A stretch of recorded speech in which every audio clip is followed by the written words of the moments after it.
Assalamu alaikum dear students, welcome to the Prisoners of Geography lecture series by Learn Actually. Today's lecture is our second of the 10 lectures and it is going to be explicitly about China. तो China को शुरू करने से पहले यानी China की जो politics को डिस्कस करने से पहले जो एक इम्पॉर्टेंट क्वेश्चन है वो ये है कि दुनिया में दो तरह की पार्स होती हैं, एक सी पार और एक लैंड पार। तो चाइना इनमें से कौन सी पार है?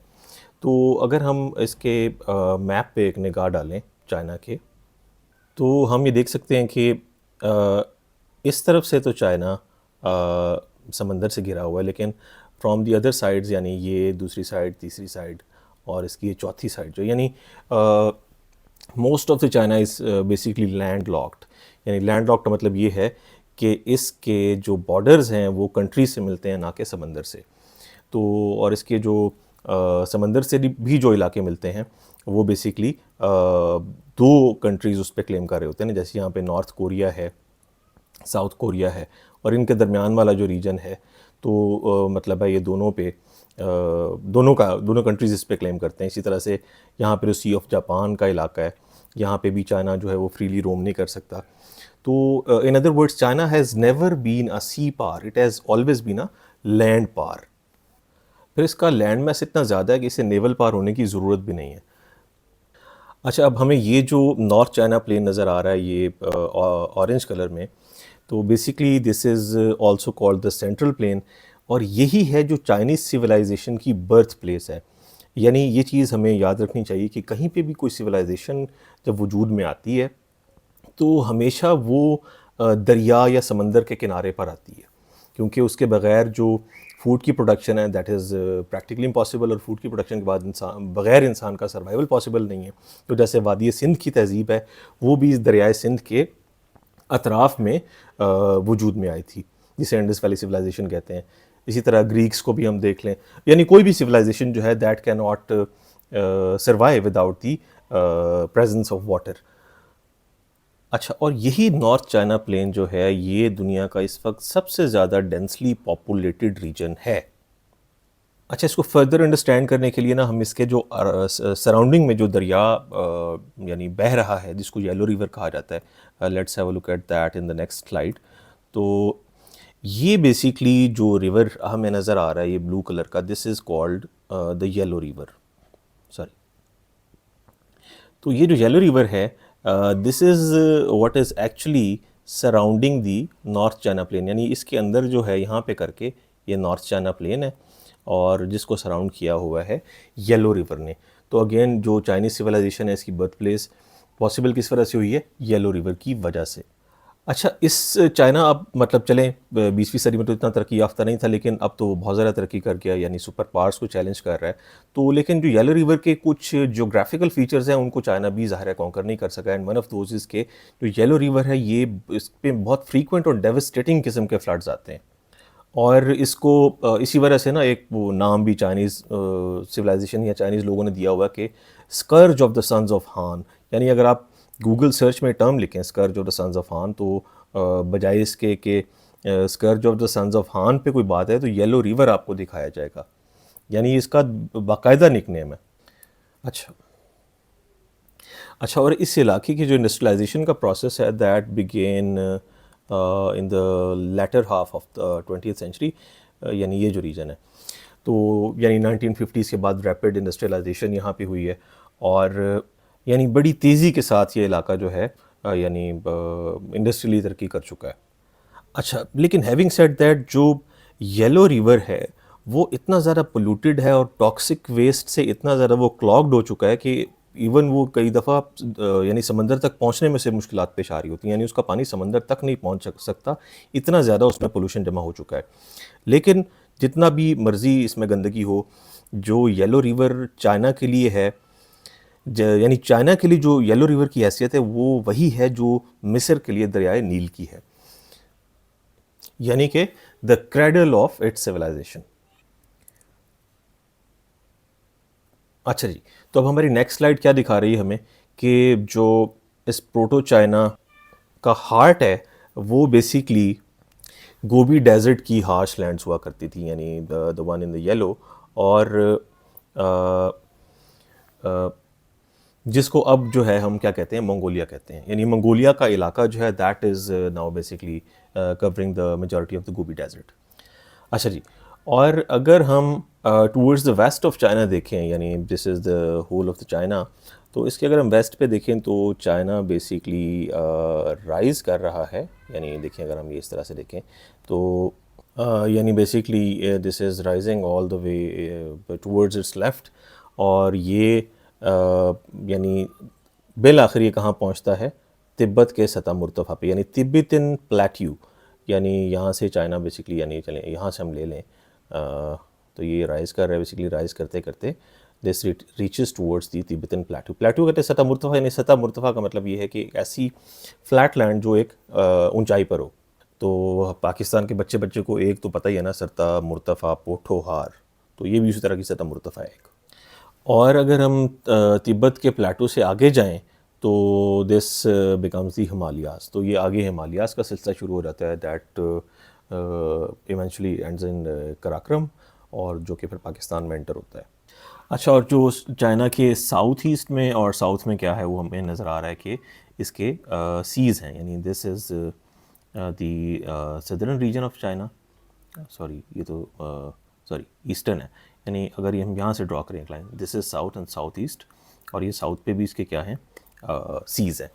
तो this is what little bit about geography of China. यानी इसके साउथ पे सी, साउथ ईस्ट पे सी, और लेफ़्ट पे ये ऊपर चढ़ता जाएगा, यानी हाइट इसकी बढ़ती जाएगी। तिब्बतन प्लेट्यू आएगा जहाँ पे एक पहाड़ी सिलसिला शुरू हो जाएगा, और इसके टॉप पे क्या है, गोबी डेजर्ट है। तो यानी from all sides it is landlocked save the right side. अच्छा, जो चाइना की हार्टलैंड है, यानी जिसको हम बेसिकली जो नॉर्थ चाइना प्लेन है बेसिकली, तो वो बहुत ही ज़्यादा एक तो बड़ा है और फर्टाइल प्लेन है। यानी जिसके दो मेन रिवर्स हैं। एक रिवर का नाम हमने पहले भी देखा है, ये जो हुआनगुई रिवर है ना, ये येलो रिवर। दूसरा क्या है, यांगत्से रिवर। तो ये दो बड़े जाइंट रिवर्स हैं जो चाइना को सैराब करते हैं। फिर क्लाइमेट ऐसा है कि यहाँ पे जो चावल और सोयाबीन्स की जो फसल है वो साल में 2 दफ़ा यानी काश्त की जाती है, यानी जिसे डबल क्रॉपिंग बोलते हैं। और ये भी एक ज्योग्राफिकल लेसन है कि जहाँ पे क्रॉप की प्रोडक्शन हेल्दी हो, वहाँ पे पॉपुलेशन ग्रोथ जो है उसकी भी डायरेक्ट प्रोपोर्शन होती है। यानी the greater the crop production the greater the population growth. तो यहाँ पे रैपिड पॉपुलेशन ग्रोथ की एक वजह ये भी थी। और बेसिकली यही वो रीजन है, यानी जहाँ पर जो हान पॉपुलेशन है वो इमर्ज हुई थी, और उसने यानी एक पूरा चाइना जो है वो एक तरह से अपने कंट्रोल में ले लिया था। तो इस वक्त भी जो है 90% ऑफ चाइनीज़ पॉपुलेशन जो है वो हान ही है। चाइना की पॉलिटिक्स भी इनके कंट्रोल में है, हान्स के बिजनेस भी इनके कंट्रोल में है। जो डोमिनेंट लैंग्वेज है चाइना की वो चाइनीज़ नहीं बल्कि मैंडरिन है। और गवर्नमेंट, नेशनल टेलीविजन, एजुकेशन, इन सब का जो मीडियम ऑफ इंस्ट्रक्शन है वो क्या है, मैंडरिन। और यही जो हार्टलैंड है, यही पॉलिटिकल, कल्चरल, डेमोग्राफिक और एग्रीकल्चरल सेंटर ऑफ ग्रेविटी भी है, यानी चाइना की ना, यानी this the heartland that we are talking about, the North China Plain. अच्छा, और यहाँ यहाँ का एक सरप्राइजिंग फैक्ट ये है कि यहाँ पे 1 अरब लोग रहते हैं। यानी चाइना के सिर्फ इस नॉर्थ चाइनीज़ प्लेन के इलाके में 1 अरब लोग रहते हैं। ये जो इलाका है ये अमेरिका के साइज़ का, यानी अमेरिका का जो रकबा है उससे हाफ है। और अमेरिका की आबादी यानी तकरीबन 32 करोड़ है। यानी अमेरिका की आबादी जितने रकबे पे रहती है, 32 करोड़ आबादी, उससे आधे रकबे में चाइनीज़ के 1 अरब लोग रहते हैं चाइना के। तो यू कैन इमेजिन। अच्छा, अब ये जो दो दरिया हमें नज़र आ रहे हैं, यानी जो येलो रिवर है और ये जो यांगत्से रिवर है, इनकी जो कनेक्शन है इनका मतलब दैट वाज वेरी इंपॉर्टेंट कि इनको कनेक्ट करना जो है वो किस तरह से पॉसिबल हो सकता था। तो इनको कनेक्ट करने के लिए जो चीज़ वजूद में लाई गई उसको कहते हैं द ग्रैंड कैनाल। तो it joins the yellow and Yangtze rivers. इसकी लंबाई कितनी है, 1100 माइल्स, यानी around 2000 kilometres. No river in China flows from north to south. तो चाइना में नॉर्थ से साउथ कोई रिवर फ्लो नहीं करता, बल्कि ये ग्रैंड कैनाल फ्लो करती है। तो 5 मिलियन 50 लाख लोगों ने मिलकर इसको बनाया, और उसमें बहुत से लोगों की डेथ हुई, और यानी 2 मिलियन डाइड एंड बिकेम इल और रैन अवे। तो अब जो इससे फ़ायदा उठा रहे हैं, ज़ाहिर है उनको उन लोगों का याद ही नहीं है जिन्होंने इनके लिए नहर बनाई थी। अच्छा, ये स्लाइड हमें ज़रा बेहतर तरीके से बता सके कि ये दोनों रिवर्स कनेक्ट किस तरह से हैं।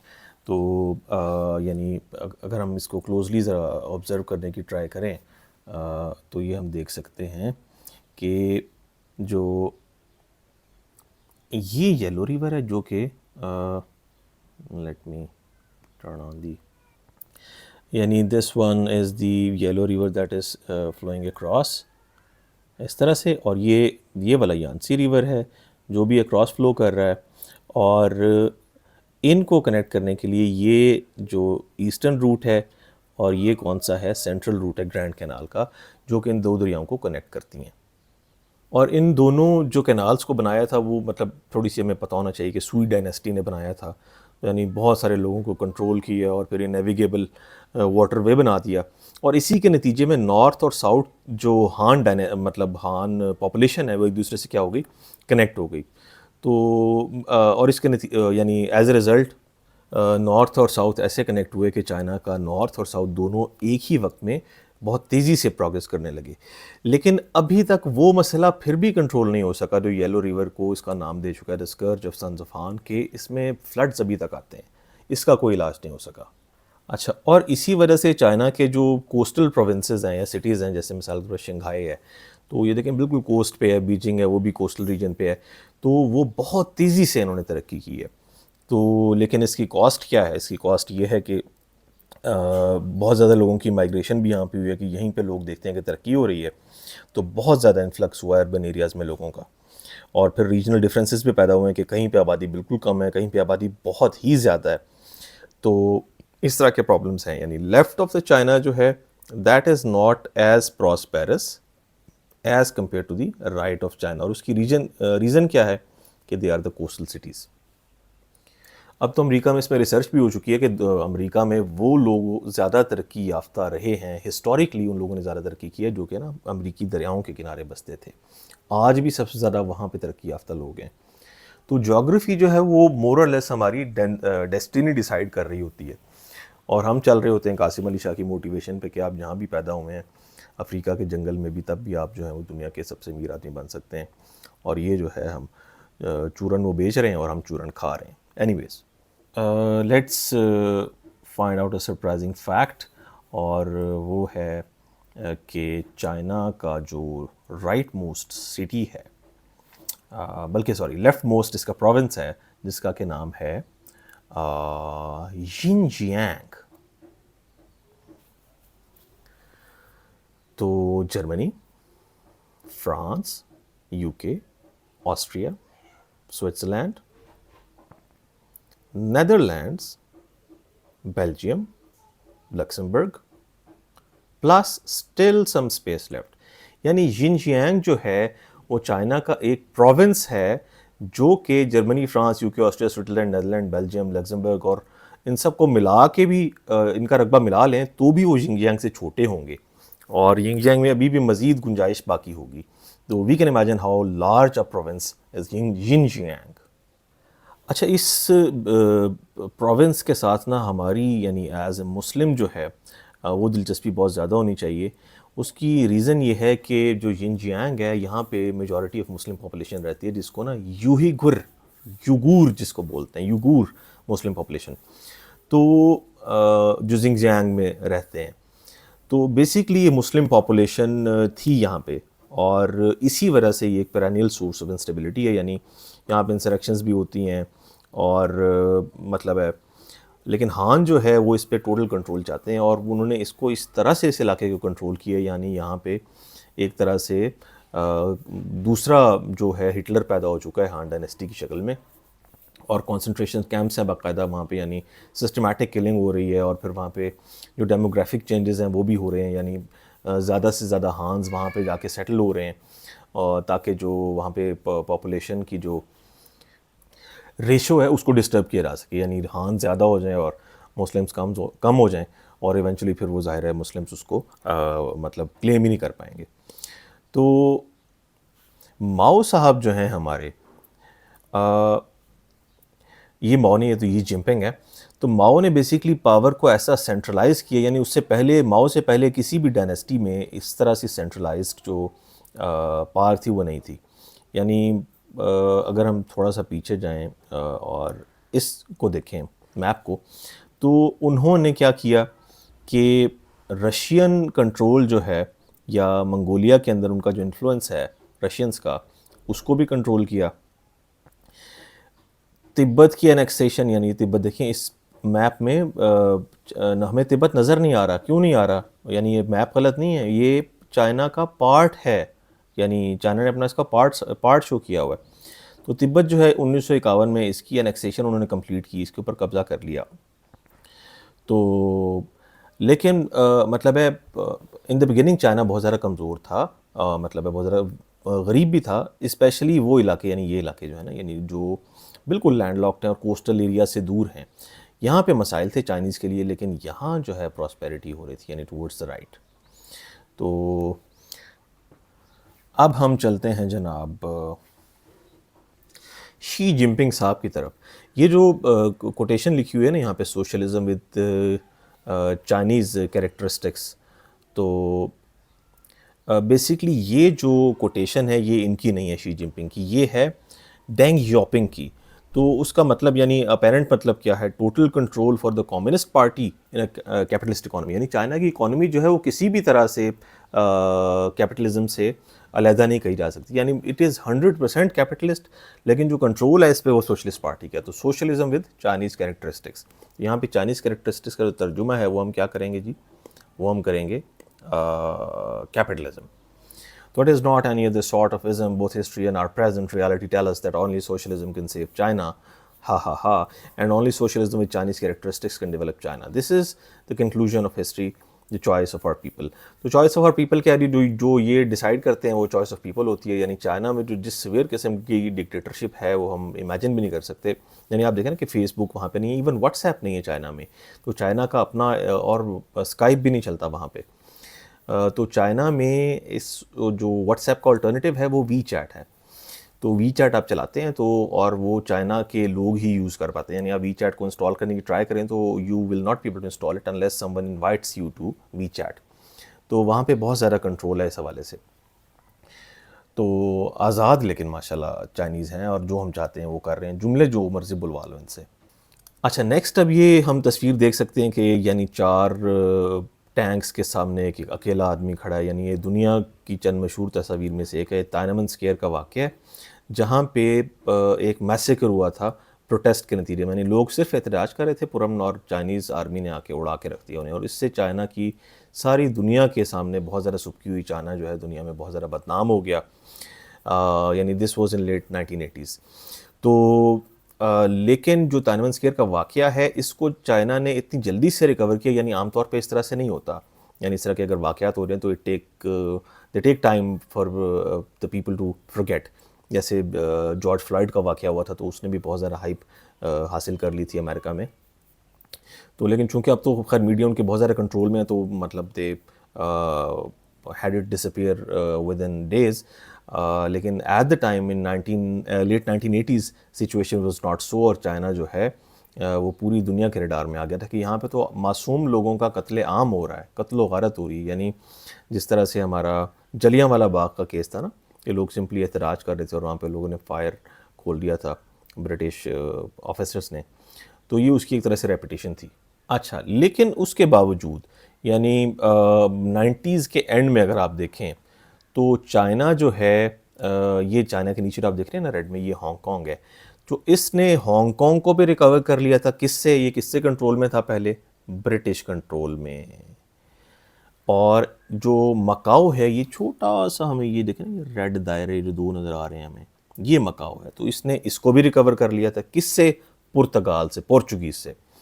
तो यानी आहिस्ता आहिस्ता इसकी जो अपने जिन इलाकों को ये समझता था कि ए मेरे ने, तो उसकी दलील क्या है, क्योंकि मैनू लगता है कि ए मेरे ने, तो उसने उनको जो है वो क्या कर लिया, कैप्चर कर लिया, रिकैप्चर कर लिया। यानी तानमन स्क्वायर को भी उसने सेटल कर लिया, हांगकांग को भी ब्रिटिश से ले लिया, ब्रिटिश पावर से, और पोर्चुगीज से किसको ले लिया? मकाओ को। नेक्स्ट स्लाइड में हम ज़रा ज़्यादा बेहतर इसको देख सकते हैं मेरा ख्याल है। हाँ, this is Hong Kong and this is Macau, जो ऑरेंज में हमें नज़र आ रहा है, और ये साउथ चाइना सी के क्या हैं, आइलैंड्स हैं। तो इसी तरह हांगकांग के साथ भी जो ये छोटे छोटे आइलैंड्स हैं ये भी हांगकांग का ही पार्ट है। अच्छा, अब हम ज़रा चाइना के बॉर्डर्स को थोड़ा सा देखते हैं। पहला जो बॉर्डर है वो चाइना मंगोलिया बॉर्डर है, जो कि चाइना के नॉर्थ पे है, यानी दिस वन जो हमें ऊपर नज़र आ रहा है। तो सॉरी, दिस वन, वो तो रशिया है ना। तो ये जो बॉर्डर है, यहाँ पे चाइना अगर अपना इन्फ्लुएंस चाहता है तो उसको मिलिट्री इंटरवेंशन की ज़रूरत नहीं है, बल्कि यहाँ पे वो ट्रेड डील्स के ज़रिए मंगोलिया की जो नेचुरल रिसोर्सेज हैं उनको भी ज़रा कैप्चर करने की कोशिश करेगा। जो मिनरल्स हैं वहाँ पे, मंगोलिया में मिनरल्स बहुत ज़्यादा पाए जाते हैं, और ट्रेड डील्स ऐसी करेगा कि मंगोलिया जो है वो यानी ना नहीं कर सकेगा, और ये विन विन सिचुएशन हो जाएगी चाइना के लिए। And it has been doing it for a few years now, और ये इसको रैपिडली एक्सेलरेट अब मज़ीद कर रहा है ताकि मंगोलिया के ऊपर वो सॉफ्ट पावर से काबू कर सके।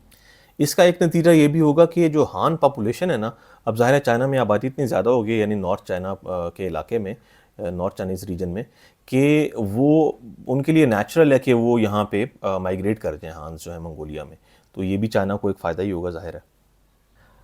अच्छा, अब ज़रा अगर हम राइट साइड पे तशरीफ़ ले आएँ तो हम ये देख सकते हैं कि राइट साइड पे 3 सीज़ हैं जो बड़े इंपॉर्टेंट हैं चाइना के लिए। एक तो येलो रिवर हम देख चुके हैं, but we should not confuse it with yellow sea. Yellow sea एक अलग चीज़ है, येलो रिवर अलग चीज़ है। तो येलो सी हो गया, फिर इसके अलावा ईस्ट चाइना सी हो गया, और तीसरा जो है वो साउथ चाइना सी। यानी ये 3 अहम जो चाइना के क्या हैं जी, समंदर हैं, नॉट ओशंस। यानी उर्दू में तो हमें बड़ा क्लियरली पता लग जाता है ना कि बहीरा जो है ये बहीरा हैं तीनों, बहर जो हैं वो 5 हैं। तो यानी इंडियन और पैसिफिक और आर्कटिक और अटलांटिक और जो सदर्न ओशन है, खैर। तो ये 3 रिवर्स हैं, यानी टूवर्ड्स दी राइट।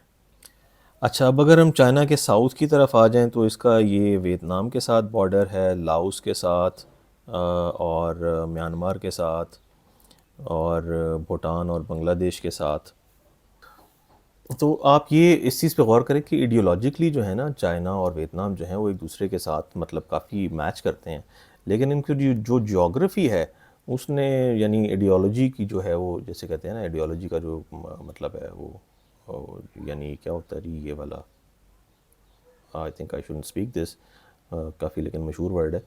तो यानी ये काम हो गया, आइडियोलॉजी गई तेल लेने, और जो इनकी ज्योग्राफी है वो इन दोनों को एक दूसरे के साथ गुत्थम गुत्था किए हुए। अच्छा, ये एक और स्लाइड है जिसमें हम ना बड़ी क्लियरली डिमार्केटेड देख सकते हैं कि 3 अदर सीज़ हैं, येलो सी, ईस्ट चाइना सी और साउथ चाइना सी। अच्छा, तो अब हम चलते हैं तिब्बत की इम्पोर्टेंस की तरफ, यानी importance of Tibet to the Chinese civilisation. अच्छा, अब ये जो यानी हिमालयन रेंज यानी तिब्बत से जो आगे ट्रैवल करते हुए आ रही है, भूटान, नेपाल और फिर पाकिस्तान तक ये चढ़ जाती है। तो मतलब बेसिक सॉरी ये डिसेंड हो रही है बेसिकली पाकिस्तान में ना, तो यानी पाकिस्तान में आके ये नीचे की तरफ जाना शुरू कर देती है। तो ये ताजिकिस्तान को भी टच कर रही है, अफ़गानिस्तान को भी टच कर रही है। तो यानी इसको हम कह सकते हैं कि एक तो चाइना ने अपनी वो ग्रेट वॉल बनाई है ना, तो ये नेचर की बनाई हुई ग्रेट वॉल ऑफ चाइना, तो यानी चाइना को इन यानी कंट्री से एक तरह से प्रिजर्व रखती है। यानी पाकिस्तान का तो कुछ हिस्सा चलें चाइना के साथ अटैच भी है ना, यानी वो साइड से हो जाता है शायद रेशम के थ्रू। लेकिन आप देखें कि इंडिया और जो चाइना है, यानी दो दुनिया के सबसे बड़े ताकतवर ममालिक एक दूसरे के साथ गुत्थम गुत्था क्यों नहीं हो सकते? उसकी वजह ये है कि इनके दरमियान जो है ये पहाड़ आके, जैसे रशिया में यूरॉल माउंटेन्स है ना, तो यानी उधर वालों को पता कोई नहीं कि ये वाला क्या कर रहा है, तो इधर वाले को पता नहीं वो क्या कर रहा है। तो इसी तरह से जो चाइना और इंडिया है, इनके दरमियान सवियर क्लैशेस ना होने की जो फैसला कुन वजह है वो यही है कि ये दोनों ममालिक सेपरेटेड हैं विया दिस माउंटेन रेंज। तो अच्छा, अगर हमारे वो इंडियन भाई नाराज़ ना हो जाएं तो हम इसको great wall of China China में बैठ के कहेंगे, तो ग्रेट वॉल ऑफ इंडिया जो है वो हम इंडिया में बैठ के से कहेंगे। और इसी ग्रेट वॉल की वजह से यानी जो मिलिट्री माइट्स हैं दुनिया की दो बड़ी, वो दोनों अमन व अमान के साथ बैठी हुई हैं। अच्छा, हम आगे चलते हैं। जो इनके यानी बहुत से ममालिक के अभी तक जो हैं वो डिस्प्यूट्स चल रहे हैं, बॉर्डर के भी और लैंड मास के भी। तो चाइना जो है वो कहता है जी अरुणाचल प्रदेश जो इंडिया का प्रोविंस है वो हमारा है। तो इंडिया भी जवाब में खामोश नहीं रहता, इंडिया कहता है जो अक्साई चिन्ह है वो हमारा है। तो अच्छा, तो अब ये पहले हम यहाँ पे देख लेते हैं इसको, यानी अरुणाचल प्रदेश जो है चाइना कहता है this is ours, this is not India's, यानी इंडिया का जो बिल्कुल राइट मोस्ट रीजन है ना, तो जो चाइना के साथ बिल्कुल बॉर्डर पे है, तो चाइना कहता है कि ये हमारा इलाका है, तो वो कहता है नहीं जी आपका नहीं है। इसी तरह से यहाँ पे अगर हम देखें कि चाइना ने जो ये अक्साई चिन का इलाका लिया हुआ है, ये इंडिया को बॉर्डर करता नहीं जम्मू एंड कश्मीर के साथ, तो चाइनीज़ जो हैं उसको ऑक्यूपाई करके बैठे हो, तो इंडियंस कहते हैं कि दिस बिलोंग्स टू अस। तो ज़ाहिर है हमने यहाँ पे बैठ के कोई फ़ैसला तो देना नहीं, जज बनना नहीं, हमने सिर्फ ये जानना है कि अरुणाचल प्रदेश इंडिया का क्लेम है, और सॉरी चाइना का क्लेम है, और अक्साई चिन जो है वो इंडिया का क्लेम है, यानी अक्साई चिन इंडियाज़ क्लेम, यानी इधर अगर हम लिख लेना इस तरह तो वो याद रह जाती हैं बातें। और सॉरी, और जो अक्साई चिन है वो चाइना का क्लेम है, तो इसमें जो ज़रा ज़्यादा बड़ा है वो वैसे अक्साई चिन है।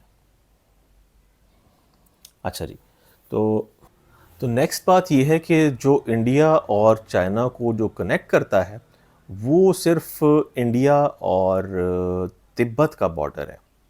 तो अब इससे हमें समझ आ गई होगी कि चाइना हमेशा उसे क्यों कंट्रोल करना चाह रहा है। एक तो ये कि तिब्बत ऊंचाई पे है, वहाँ से चाइना के दरिया जो दो निकलते हैं, यांसी और येलो रिवर, तो ये भी यहाँ से निकलते हैं। हमारे जो दरिया हैं जो इंडिया की तरफ फॉल करते हैं वो भी तिब्बत से ही स्टार्ट होते हैं, यानी इसकी जो माउंटेन रेंज है वहाँ से। अच्छा एनीवेज, लेकिन जो बात है वो ये है कि तिब्बत को चाइना ने जो बुनियादी वजह है कंट्रोल करने की वो ये भी है कि अगर वो ना कंट्रोल करेगा तो इंडिया कर लेगा, तो इंडिया अगर कंट्रोल कर लेगा तो ज़ाहिर है चाइना जो बिल्कुल उसके कंट्रोल में आ जाएगा। तो this is basically clash of power between the two countries, जिसकी वजह से तिब्बत वाले जो हैं वो रगड़े गए।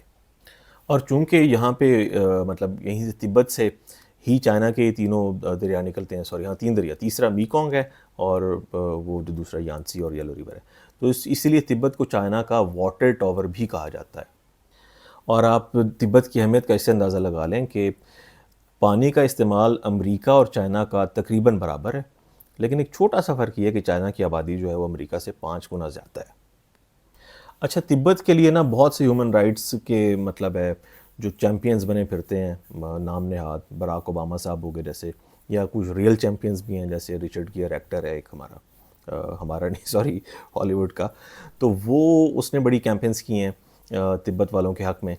लेकिन चाइना कहता है कि भाइयों, मेरे प्यारे भाइयों, मतलब ह्यूमन राइट्स को क्यों बीच में घुसेड़ रहे हो, ये हमारा नेशनल सिक्योरिटी का मसला है, हम कैसे तिब्बत आपको दे सकते हैं, कोई यार अकल नो हाथ मारो। अच्छा, अब अगली बात भी आप देख लें। अगली बात ये है कि चाइना को इनकार हो गया था कि यार आपकी ये जो उल्टी सीधी जो ये मतलब है ज़मीन है, कहीं ऊंची हो जाती है कहीं नीची हो जाती है, यानी माउंटेन्स हैं कहीं पे, वैलीज़ हैं तिब्बत की, कहीं परमा फॉरेस्ट है, तो यहाँ से जो है वो यूरोपियंस भी इनकार कर गए थे कि भाई यहाँ पे कोई रेलवे ट्रैक बिछाने की कोशिश भी करना क्या कहते हैं जी, सोचना भी पाप है, याद रखियो। और वो माजरत करके चले गए थे इस इलाके की सारी सर्वे करने के बाद। लेकिन चाइना बिलाखिर चाइना है, तो उसने कहा जी चलें आप तशरीफ़ ले जाएं, हम खुद बना लेते हैं। China did that. अच्छा, तो आप ये देखें कि जो यूरोप के बेस्ट इंजीनियर्स नहीं कर सके वो चाइनीज़ ने किया, और अब शंघाई जो राइट मोस्ट एंड है चाइना का, वहाँ से ट्रैवल होकर ट्रेन आती है तिब्बत तक, और क्या कहते हैं दिन में 4 मरतबा और हर रोज़, ठीक है जी, वहाँ तो ईद की छुट्टी भी नहीं होती। तो हान सेटलमेंट्स जो है ना, उसकी वजह से तिब्बत इटसेल्फ जो है, यानी तिब्बत के लोग अब माइनॉरिटी हो गए जैसे हमने पहले डिस्कस किया था, और इसकी वजह से अब तिब्बत का जो वो मतलब क्लेम है वो आहिस्ता आहिस्ता कमज़ोर पड़ता जा रहा है। तो इसी तरह से जो हमने वो डिस्कस किया था यिनजियांग, उसकी जो पहले थी यानी मेजॉरिटी ऑफ पॉपुलेशन वो यूगुर थी, UIGHUR, और अब कौन है हान चाइनीज़ है। तो ये काम मतलब देख लें, यानी सारा ताकत का खेल है, ज़्यादती करते जा रहे हैं और जनाब से सुपर पावर कहला रहे हैं। अच्छा, तो ये एक सिल्क रूट है। सिल्क रूट यानी सिल्क रेशम को कहते हैं, तो शाहराह रेशम तो हमने सुना ही हुआ है ना। तो ये जो नई बनी है ये पुरानी, मतलब वो चाइना पाकिस्तान की शाहराह रेशम वो नई है, ये पुराना सिल्क रूट है।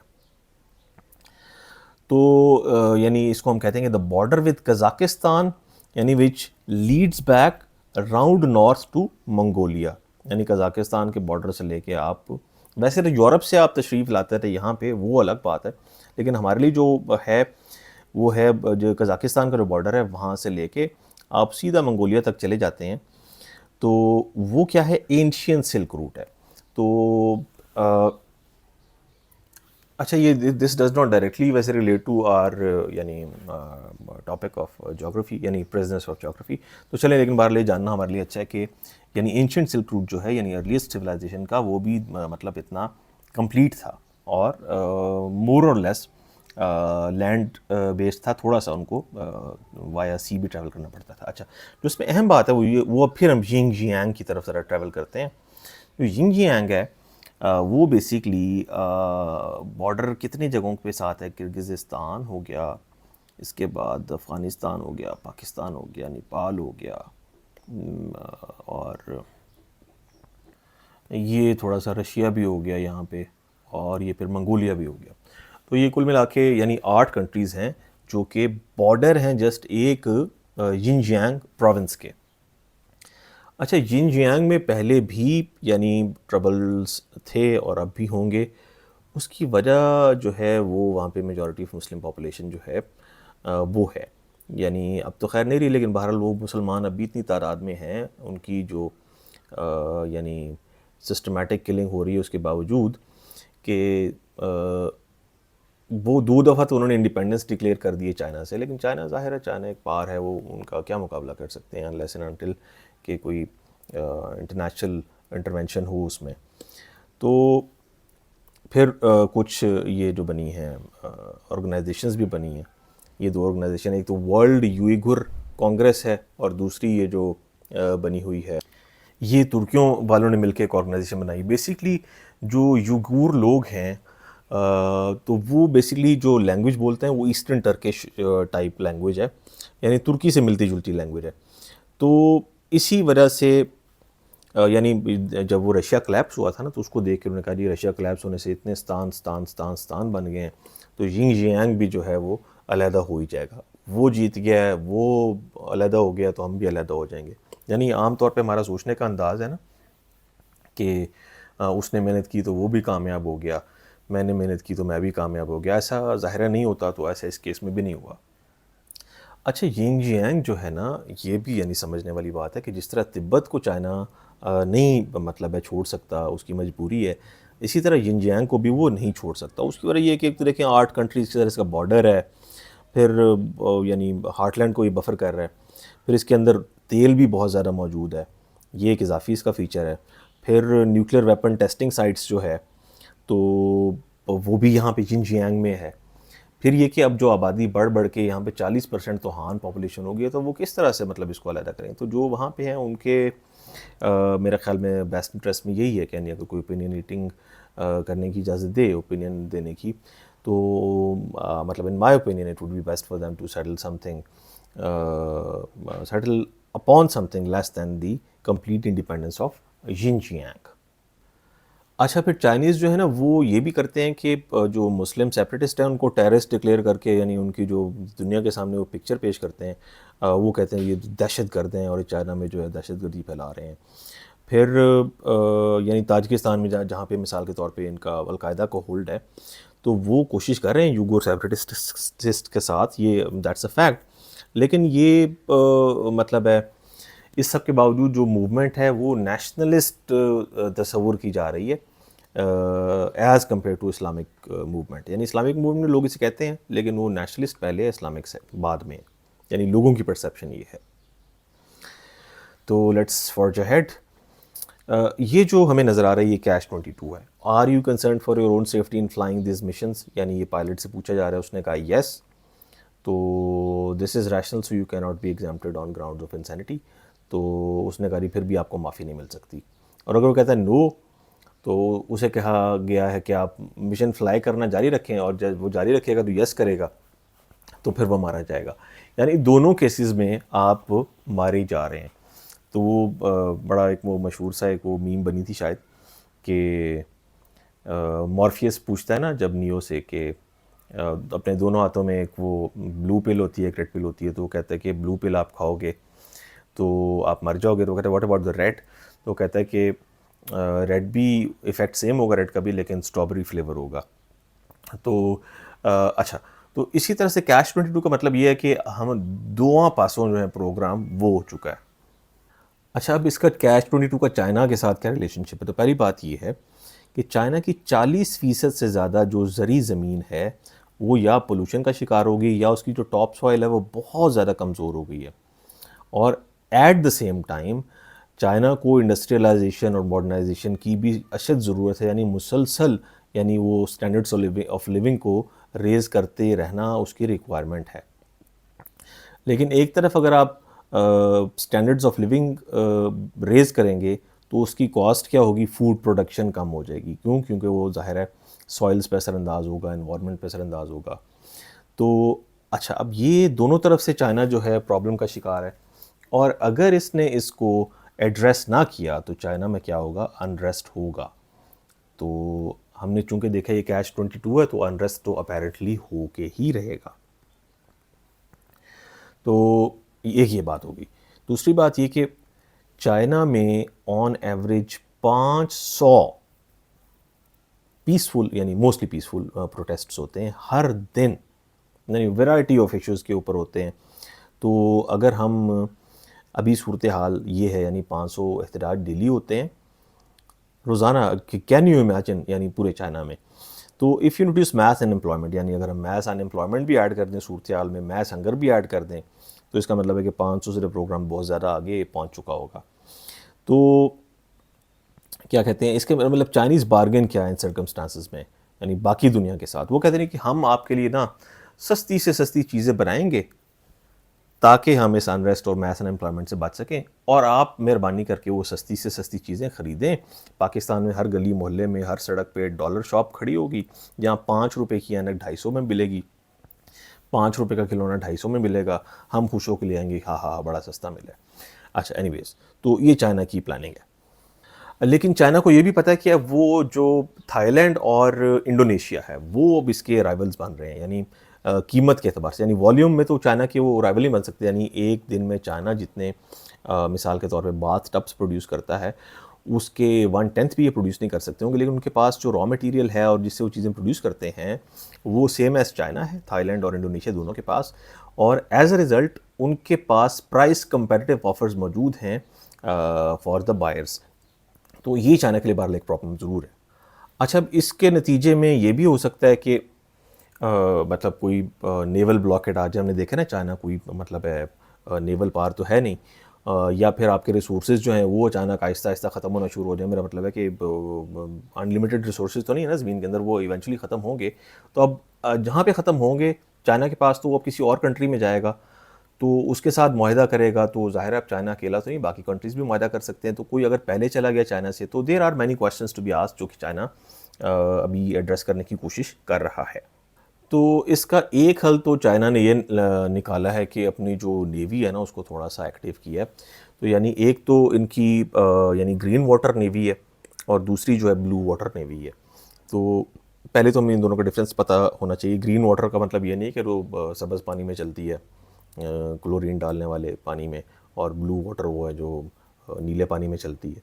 मतलब ये भी हमें पता होना चाहिए कि ग्रीन वाटर नेवी वो होती है जो जो हमारे चाइना की विद इन इसकी टेरिटरी के अंदर, यानी चाइना के जो यानी जो साहिली इलाकों में पेट्रोलिंग करती है, और अपने मुल्क को प्रिजर्व रखती है कि साहिली इलाके में ही कोई आके जनाब सब हम पे हमला ना कर दे। जैसे हमारी कराची में जो नेवी पेट्रोलिंग कर रही है वो ग्रीन वाटर पेट्रोलिंग है, और जो ब्लू वाटर पेट्रोलिंग है वो तो समंदर के अंदर आपकी पेट्रोलिंग हो सके। यानी अगर आप वर्ल्ड वाइड ट्रैवल कर रही है आपकी नेवी, दुनिया में पूरी दुनिया की अगर चक्कर लगा रही है जैसे कि अमेरिका की है, तो वो ब्लू वाटर नेवी होगी। या किसी भी और मुल्क की, यानी किसी ओशन में अगर वो ट्रैवल कर रही है तो that would be blue water navy. तो चाइना जो है इसमें ज़ाहिर है it has never been a naval power and it never plans to be, लेकिन वो इतना ज़रूर मतलब समझती है कि मतलब उसके पास ये जो नेवी के रेपर्टॉयर हैं that should be increase, that should be increased then they are at then they are मतलब then their position right now. तो अब जो पॉइंट ये है कि इस पे वक्त क्यों लगेगा? वक्त इसलिए लगेगा कि जो मतलब है, ऐसे तो नहीं है ना कि हम बाज़ार से जाके जैसे मतलब है कि कोई गाड़ी ख़रीद सकते हैं या कोई मतलब है इसी तरह से कोई भी कमोडिटी ख़रीद सकते हैं। तो जो वेपन्स होते हैं या कोई इस तरह की चीज़ें जो मिलिट्री से रिलेटेड होती हैं वो ऑफ द शेल्फ नहीं होती, उनके बनने में भी टाइम लगता है, उनके किसी मुल्क के साथ मुआहदा होने में भी टाइम लगता है, और उसके बाद किसी मुल्क को वो मतलब है उसके साथ वो आपको बना के देगा तो उसकी प्रोडक्शन में भी टाइम लगेगा, तो इट टेक्स टाइम यानी। तो इसलिए चाइना उसकी तरफ बढ़ तो रहा है अपने नेवल जो भी एंडेवर्स हैं, लेकिन इट्स नॉट नियरली देयर। अच्छा जी, अब ये बड़ी एक इम्पॉर्टेंट स्लाइड है। तो यानी चाइना के ईस्ट पे और साउथ वेस्ट पे, तो ये जो टूवर्ड्स दी सी है यानी चाइना और पैसिफिक के दरमियान जो एक आर्कीपिलागो है। आर्कीपिलागो क्या है मैं आपको बताता हूँ। यानी बहुत सारे छोटे छोटे जो जजीरे हैं उनके मजमूए को आर्कीपिलागो बोलते हैं। तो फर्स्ट आइलैंड चेन जो है ये आपके सामने है, यानी ये जो रेड कलर की है, तो फर्स्ट आइलैंड चेन इसे कहते हैं। तो इसके अलावा जो है ये दूसरी सेकंड आइलैंड चेन है जो चाइना ने ड्रॉ की हुई है। और इसके अलावा जो 9 डैश लाइन है वो भी हमें देख लेनी चाहिए। यानी दिस इज़ यानी 9 डैशेस का क्या मतलब है? इसका मतलब ये है कि 1 2 3 4 5 6 7 8 9, कमाल हो गया। अब ये 9 डैश लाइन, अब हमें तो लग रहा था कि शायद कोई रेंडमली एक वो रीजन बना हुआ है, बल्कि नहीं, ये 9 डैशेज़ हैं। और ये 9 डैशेज़ का मतलब क्या है, जो कि अभी मतलब बल्कि हाल ही में 10 डैश्ड भी होगी। अगर हम अगली स्लाइड में देखें ना, हाँ ये देखें, यानी ये जो येलो लाइंस हैं यानी 1 2 3 4 5 6 7 8 9 10, तो ये 10 डैश लाइन जो हो गई है, तो इसके अंदर 200 से ज़्यादा टाइनी आइलैंड्स हैं और रीफ्स हैं जिसको जिनकी वजह से चाइना के अपने जो हमसाए हैं सबके साथ ताल्लुकात ख़राब है। वो ज़ाहिर है वो क्लेम करता है कि ये मेरा है, वो कहता है ये मेरा है, वो कहता है वो मेरे नेड़े आ गया, वो कहता है मेरे नेड़े आ गया, तो जिद्दे नेड़े आ गया वो उदा हो गया। तो कोई भी यानी जो रूल बनाया उसके तहत तो लेकिन जो चाइना का नेशनल प्राइड है वो कहता है कि एक तो पैसिव वे पे भी चाइना का कंट्रोल हो और फिर इन रीफ्स पे और आर्कीपेलागोस पे भी चाइना का कंट्रोल हो। और ये तो चाइना का नेशनल प्राइड चाहता है, लेकिन जो जियोपॉलिटिक्स है वो डिक्टेट करता है कि ऐसा होना चाहिए। यानी जियोपॉलिटिक्स जो है उसमें तो रिक्वायरमेंट है ना कि आपको हर हाल में अपनी यानी जो डोमिनेंस है वो बरकरार रखनी चाहिए। और ये जो यानी क्या कहते हैं 9 डैश लाइन और 10 डैश लाइन है, यानी साउथ चाइना सी की जो मोस्ट इम्पॉर्टेंट शिपिंग लेन्स हैं वो भी इसी में से गुजरती हैं। तो वो स्ट्रेट ऑफ मलाका स्ट्रेट है, वो मेरा ख्याल हम यहाँ पे देख नहीं सकते, लेकिन दैट इज़ वेरी इंपॉर्टेंट, और वो भी इसी रीजन में से होकर गुजरता है। अच्छा जी, and at the end there is South China Sea, जिसके बारे में हमें ज़रा डिटेल में पता होना चाहिए। यानी ये जो है हॉटली कंटेस्टेड एरिया है चाइना और इसके नीबर्स के दरमियान। तो यानी इसमें ओनरशिप ऑफ आइलैंड्स भी है, नेचुरल रिसोर्सेज भी हैं, सी और शिपिंग लेन्स का भी इशू है। तो ये सारे इश्यूज़ मिला के यानी बहुत ही जो है ना गर्मा गर्म माहौल है यहाँ पे। तो चाइना कहता है जी, चाइना ने सीधा सारा क्लेम कर दिया सारा साउथ चाइना सी जो है वो मेरा है, ठीक है जी, और इसके नीचे जो एनर्जी सप्लाईज़ हैं वो भी मेरी हैं, सब कुछ मेरा है, साइड पे और सारे।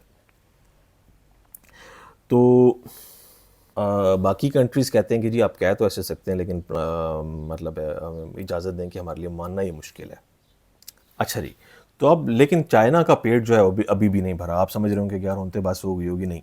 ताइवान पे अब हम तशरीफ़ ले आते हैं। ताइवान जो है वो चाइना के 22 सूबे हैं और चाइना कहता है कि नहीं हमारे 23 सूबे हैं। 23वां कौन सा है? ताइवान है।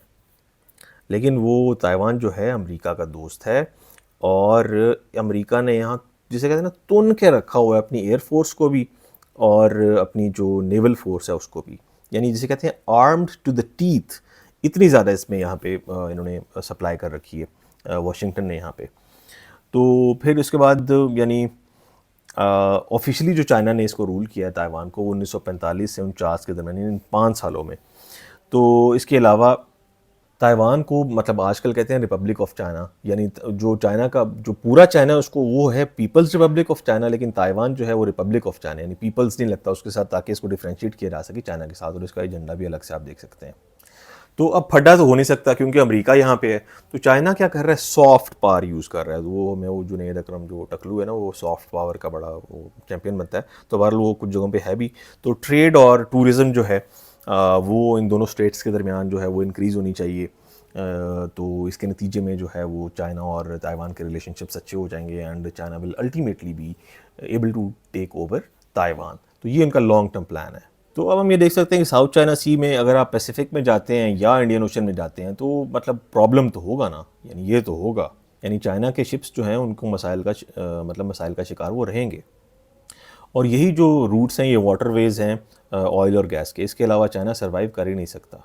तो लेकिन जो जियोपॉलिटिक्स के मास्टर्स हैं यानी मास्टरमाइंड्स हैं, वो कहते हैं अगर चाइना अमेरिका और जापान के साथ फड्डा नहीं करता ना, तो चाइना के का सबसे बड़ा जो ख़तरा है चाइना के लिए वो चाइना खुद है। यानी इसका मतलब ये है कि चाइना की जो इस तरह से एक्सपेंशनिस्ट पॉलिसीज़ है ना, हर जगह यानी हर चीज़ को आपने जो है वो कहना जी ऐम मेरा है, तो ये that should change as per ji geopolitical experts. तो ये उनकी ओपिनियन है। तो this concludes our lecture on China, और उम्मीद है कि आपको ये समझ आया होगा।